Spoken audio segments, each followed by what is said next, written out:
দাওয়াতটা সব থেকে গুরুত্বপূর্ণ বেশি। কেমন আখলাকি দাওয়াত?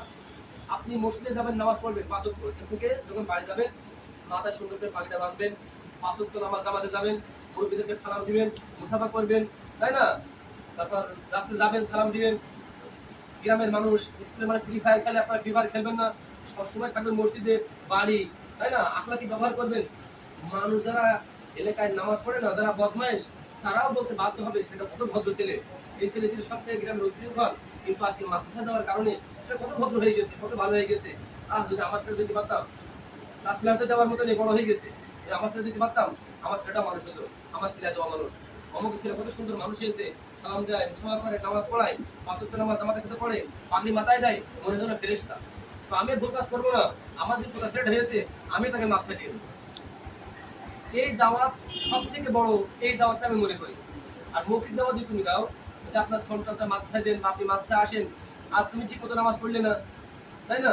পাগড়ি মাথায় নেই, মেসওয়াক নেই, সালাম নেই, মুসাফা নেই, তাই না? সাধারণ লোকের মতো এরকম ঘুরতেছো, তো দেখা যাবে যে তার ইচ্ছা থাকলেও মাদ্রাসা দেবে না। যে ছেলে মাদ্রাসায় যাওয়ার আগে ভালো ছিল, মাদ্রাসাটা বেশি খারাপ হয়ে গেছে।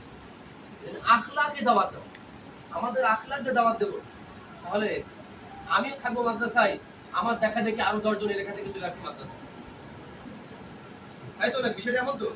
এজন্য ইনশাআল্লাহ তোমরা বাড়িতে প্রত্যেকেই ৫ ওয়াক্ত নামাজ পড়া পড়বা না ইনশাআল্লাহ? ইনশাআল্লাহ। পাগড়ি মাথায় দিবা, বড়দেরকে সালাম দিবা, মুসাফা করবা, ভালো মতো জিজ্ঞাসা করবা, তাই না? নামাজ পড়বে, নামাজ পড়াবা। দেখবা তোমার দাওয়াতের কারণে, এই আচরণের কারণে ওই এলাকার যত ছাত্র আছে তোমার মাদ্রাসায় দিয়ে দেবে। হয়তো অন্য মাদ্রাসায় পড়তো, কিন্তু সেখানে এসে বাইরে এসে নামাজ পড়ে না, বাড়ি ফ্রি ফায়ার খেলে। তুমি তো ফ্রি ফায়ার খেলো না, তুমি তো ৫ ওয়াক্ত নামাজ পড়ো, তুমি জামাতে নামাজ পড়াও, এলাকার মুরব্বীরা পরামর্শ করে ওখান থেকে ছাত্র নিয়ে এসে তোমার সাথে ঘরে দেবে, যাও বাবা তোমার মাদ্রাসায় নিয়ে যাও। শেষ পর্যন্ত আল্লাহ আমাদের কবুল করেনি। এই স্থায়িত্বের মানসিকতা রাখা, আল্লাহ তাআলা জেনে দোয়া করা, আল্লাহ পাক রব্বুল আলামিন সকলকে কবুল করুন। আমিন ওয়া আখিরু দাওয়ানা আলহামদুলিল্লাহি রাব্বিল আলামিন। আল্লাহুম্মা সাল্লি আলা মুহাম্মাদ ওয়া আলা আলি